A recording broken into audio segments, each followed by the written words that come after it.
Hi, my name is Britt Jones, and this is my author presentation for Khaled Hosseini. I'd like to start out by mentioning briefly how I became interested in Afghanistan. Hosseini is an Afghan-American author, and back in 1990, I read this book, Beyond the Khyber Pass by John Waller, which details the disastrous British invasion of Afghanistan in the 1840s, in which 16,000 British soldiers and their camp followers were massacred by Afghan rebels, if you want to call them that. And it led to me being interested in the fierce independence of the Afghan people. No nation has successfully occupied Afghanistan, or few nations have, in the history of the region. So speaking of the author, Khaled Hosseini, was born in Kabul, Afghanistan in 1965. His father was a diplomat with the Afghan Foreign Service, and in 1976 his job took them to Paris, France. When his mission there was done, they wanted to return to Afghanistan in 1980, but the Civil War and the 1979 Soviet invasion prevented them from doing this. The family was given political asylum in the United States of America in 1980 and relocated to San Jose, California. Hosseini went to med school and began practicing in 1996. He began writing his debut novel, The Kite Runner, in 2001, and that book went on to be published in 2003. In 2006, he was appointed the Goodwill Ambassador to the United Nations High Commissioner for Refugees, and later established the Khaled Hosseini Foundation, a nonprofit that provides humanitarian assistance to the people of Afghanistan. Okay, I'd like to talk briefly about The Kite Runner, his first novel.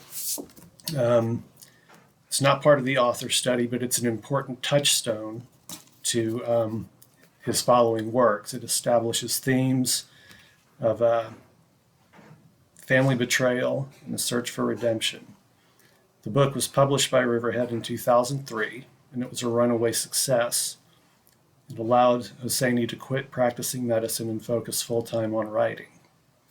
The Kite Runner was the American Library Association's most challenged book of 2008.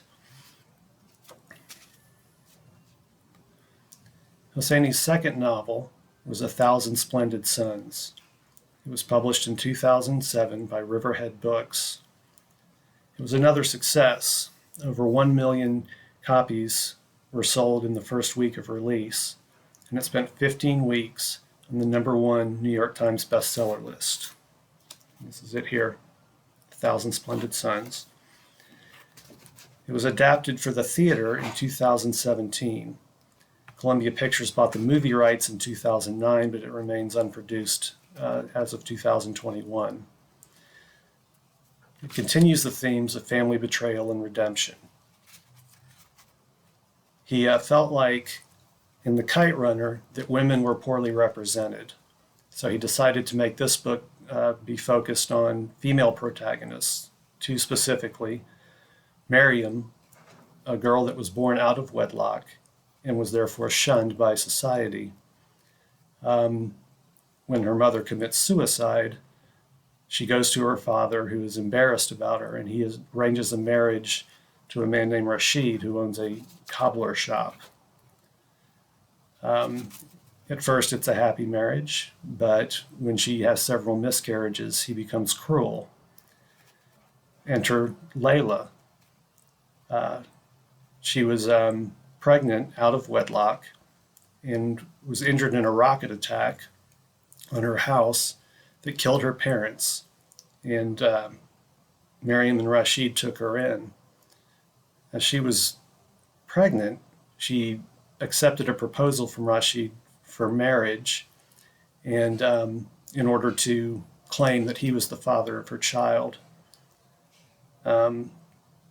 Miriam is initially cold toward Lila and is jealous, but the two eventually form a bond over Rashid's cruelty and decide to run away together.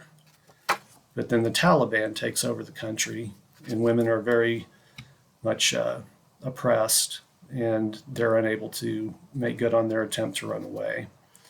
The pacing of this book is a little bit slow, but it definitely gets across its themes and is a good, solid story. It again deals with the themes that were established in Kite Runner of family betrayal and redemption. Hosseini's third book was And the Mountains Echoed.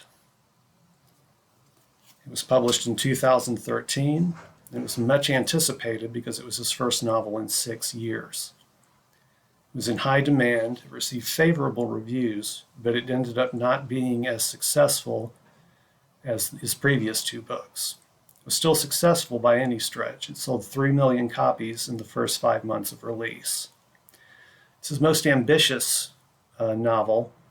It resembles a short story compilation in that each chapter deals or is from the point of view of a different character in the novel. There are 9 chapters. Again, there are themes of family betrayal and a search for redemption in this novel. The early chapters, there are too many characters to really go into an in-depth discussion of every one of them. But basically, it deals with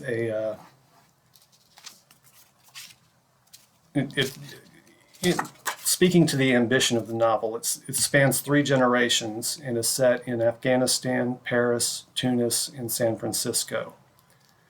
Again, the themes of family betrayal and how it echoes through the subsequent generations and the search for redemption that each of the characters feel like they must undergo. The setting is the opening setting is in 1952 Afghanistan, in which a father sells his daughter, his youngest child, to a rich family in Kabul, Afghanistan, and they're unable to have children of their own. Her brother, Abdullah, who has doted on her his whole life, is shattered by this. And the book moves through the early chapters about this. In the middle section of the book, it goes back in time and talks about how this arrangement came to be.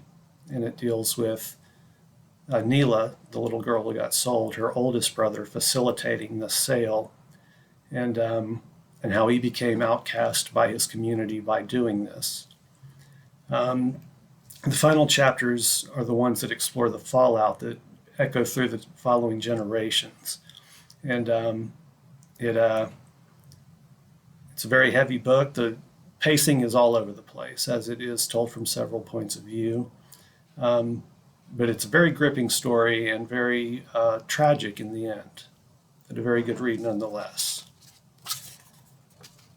Finally, Sea Prayer, which is Hosseini's most recent book. It's published in 2018.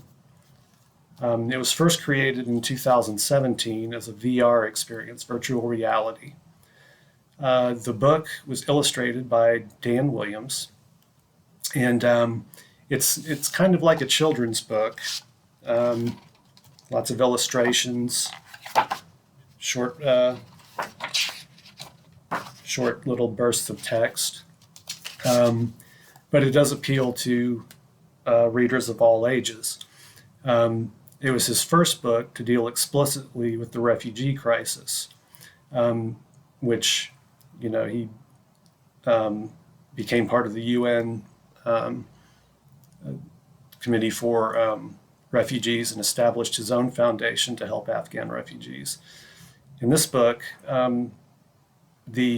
it's told as a long-form poem, which is essentially a father's letter to his son right before they embark on a perilous sea crossing the Mediterranean Sea from Lebanon to Europe.